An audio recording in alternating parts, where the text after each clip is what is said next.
So we're gonna go ahead and talk about the maintenance here.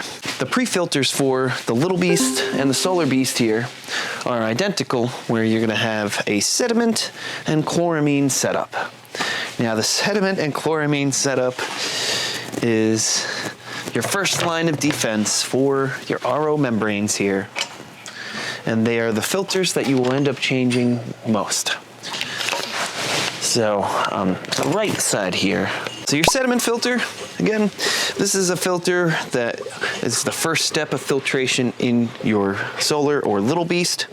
It does not matter what side you install it on, as there are no brine seals or any gaskets to lube. You'll notice an impression on this filter. That's because it's been sitting in the housing. That's what you're looking for when you are installing your pre-filter. When you're gonna go ahead and put your filter into your housing, you're gonna look for the center nub of the pre-filter bowl and try to center it. You can take this opportunity to lubricate the seal of your pre-filters. That's with any pre-filter housing or gasket. You can utilize the Magic Lube, and that will help you get a better seal.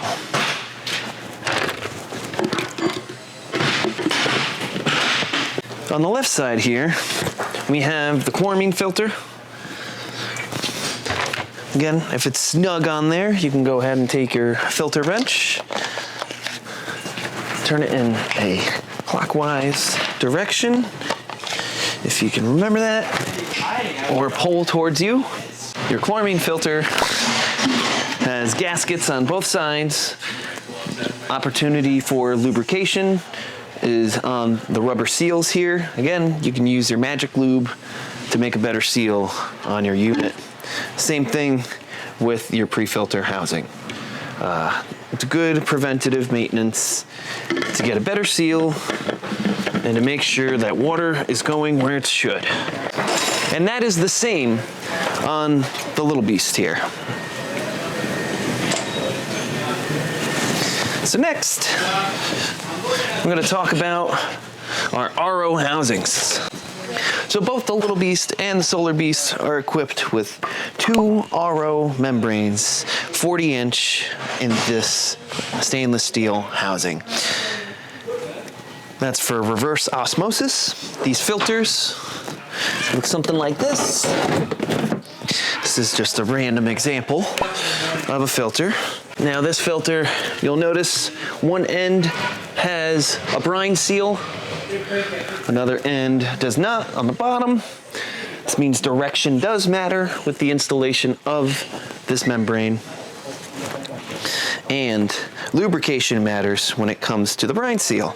Because again, you want to lubricate the brine seal to make sure that no water is going past this point, but rather the water is forced into the center of this unit. An RO membrane here, or the 2, they're going to remove up to 98 to 99% of the impurities of the water. They can do that under their best performance, under their best conditions.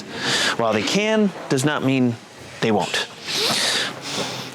Meaning, if you start to see less than 80% rejection rates out of your RO membranes, meaning 80% of the stuff is taken out of the water, but you still have 20% of the stuff, well, that means it's time for an RO membrane change. Now, again, preventative maintenance goes a long way with this. You can get a year's worth of usage out of your membrane, or more, the more you keep up with your pre-filters. Because again, these are protecting these. You may change this every other day, every 2 weeks, every 5,000 gallons. I've had some people, again, 14 hours of use in Brooklyn, and it looks like my boot. So you want to make sure that you're keeping up with these filters to make these last longer. So the time may come, and will, that you're gonna have to change your RO membrane. It's just like doing it on any other system. You're gonna need a 14 millimeter sized wrench, or a 9/16, or an adjustable with either size. A drill is super helpful. I'm gonna go ahead and loosen the caps of the RO housing. So you can see, you'll be able to loosen both housings.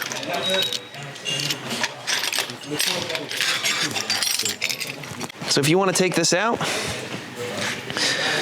it's useful to have a flathead and some sort of leverage with a hammer perhaps. And you're going to want to separate the cap from the stainless steel. I found with some leverage, you'll be able to push up, get a gap between the lip of the cap and the housing itself. And we can pull up, and that'll expose our RO membrane. To make your life a lot easier, you're going to need channel locks or pliers. So you're going to take these channel locks and you're going to grab the spindle side of the RO membrane.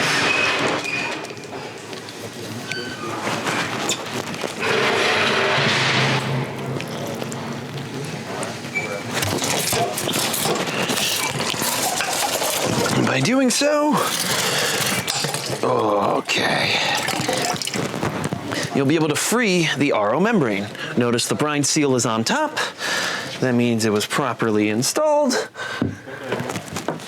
And then next, we're going to take our new membrane. I'm going to grab the magic lube. I'm going to lubricate that brine seal. That's going to ensure that this is going to prevent any water from traveling past it, force the water into the center spindle area of the membrane. And then the pure water is going to exit through this center nipple. You're going to take your membrane. It's helpful to purge any water that was previously inside your unit. If not, we're just going to let that drop in. If it is empty, I always recommend get it about halfway to 3/4 of the way in, give it a spin, and drop. At that point, we can take our RO cap and press down. Back in, back in. Oh, cool. And then we're not finished. You want to make sure that you get your clamp on. Remember, we're going to clamp between the lip of the cap and the lip of the metal. Not underneath, not above, in between.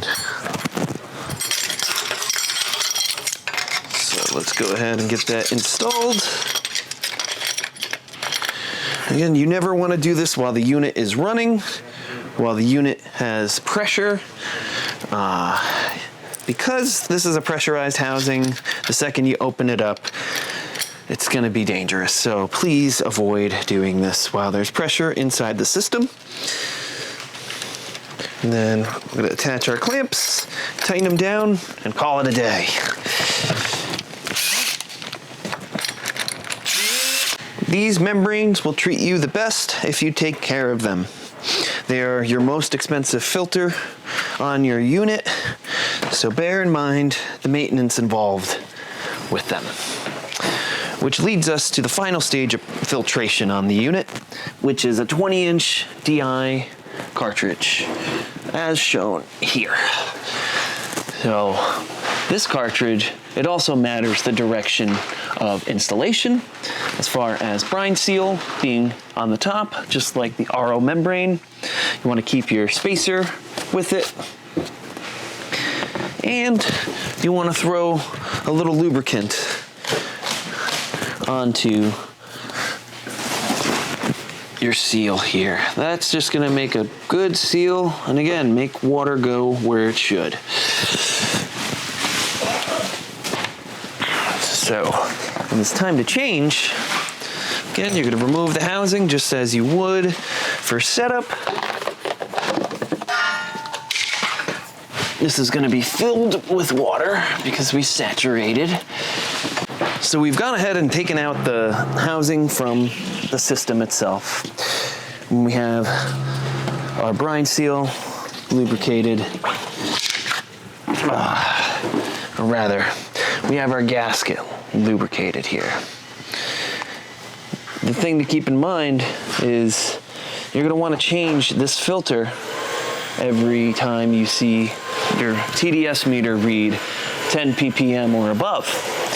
That means the resin has expired, it's been used enough, it's lost its efficiency, meaning it's time to replace. Resin beads are like sand, if you see here.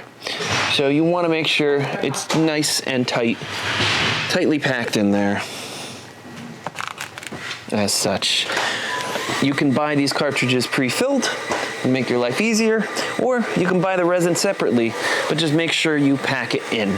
You want to avoid any channeling, just like anytime you have wet sand and it starts clumping. That's basically what's going on. The space in between is a channel, which would allow water to pass through, but not hitting enough resin. So you're gonna have some impurities that will stay inside. Anyway, one way to make sure everything's tight and no channeling is occurring, you could always take out your cartridge and give it a couple taps on the ground. It's okay if your O-ring pops off. If there's any gunk on it, you can just rinse it off. We're actually good. It's just silicone. Now we'll drop this back into the housing. You'll get your spacer. That spacer is going to allow the DI cartridge to sit nice and evenly in the housing without being able to move around much, which gives you a nice seal here. And you want to make sure, just like the pre-filter housing, that the cartridge hits the bottom nub of the housing. That will seat it properly. You might feel it click and sit down. Afterwards, go ahead and twist that back on.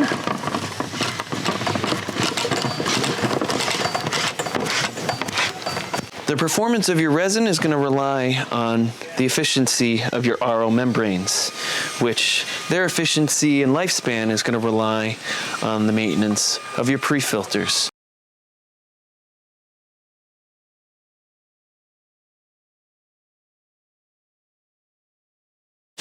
We're going to talk about the proper storage maintenance of the system. So this is a very bulky system. It's not a system that you would end up carrying upstairs. More than likely, you might have this in the back of your truck. Again, because you can lay the unit down. It'll still function as needed. And you have all of your inlets and outlets on one end. So now, when it comes to storage, say in wintertime, you do want to make sure that if this system is going to sit for a period of longer than 3 weeks, or if you're getting ready to winterize your system, that means it's time to utilize the RO Guardian. The RO Guardian is that membrane preservative that comes in a white package. Your accessory bundle comes with 2, meaning 1 per RO. Now, if it's winterizing, you're going to mix this with a gallon of RV antifreeze. That is safe to use for your membranes, and at that point, you know that you're going to prevent any microbial growth on top of potential freezing conditions. Avoid any freezing scenarios where, due to the pressure inside the system, water flow, temperature changes, anything, you're going to see the membrane crack and break, which at that point you're going to have to get new filters. So anyway, if you're not going to use it, again, mix with the antifreeze, mix a gallon, open up the top caps of your RO membranes, and then disconnect the hoses to your DI. On the Little Beast, they are blue. On the Solar Beast, they are the yellow. At that point, you can open up, pour in through the side spindles of your RO membrane, and then allow that to pickle. Once you do that, you're set for winterizing. And when it comes to use the unit again, just like you saturated your system in the beginning, where you have your DI disconnected and you're running water, well, you're gonna do that again, because you're gonna flush out all of the membrane preservative that you threw in here. Same thing if you're gonna go on a long vacation or you can't work, or for whatever reason you're not gonna use the system for longer than 3 weeks. I recommend, first of all, that you run water through the system every so often, so that way any suspended solids that are chilling in here can get flushed out. That, and you don't want any growth of microorganisms, microbial growth, because that's going to create problems with purification and flow. And then by that point, you might as well use the RO Guardian with water to be able to let the system properly sit, and you don't have to worry about putting water every so often. I highly recommend, if you're storing this inside a shed or a garage, if it's temperature controlled, that's your best bet. Because again, aside from your membranes fouling, you also want to make sure that none of your housings crack or break from pressure. It can just happen. Changes in pressure, just like wood, where when it's warm, heat expands, cold contracts. If you apply that concept to your system, you'll know that freezing temperatures in this don't mix. But RO Guardian and RV antifreeze do mix. So everything that was mentioned in regards to filters, maintenance, storage, are applicable to both of our beasts here. So again, the better you maintain your little beast or solar beast, the better your beast will serve you. So find the beast within. Pure water power.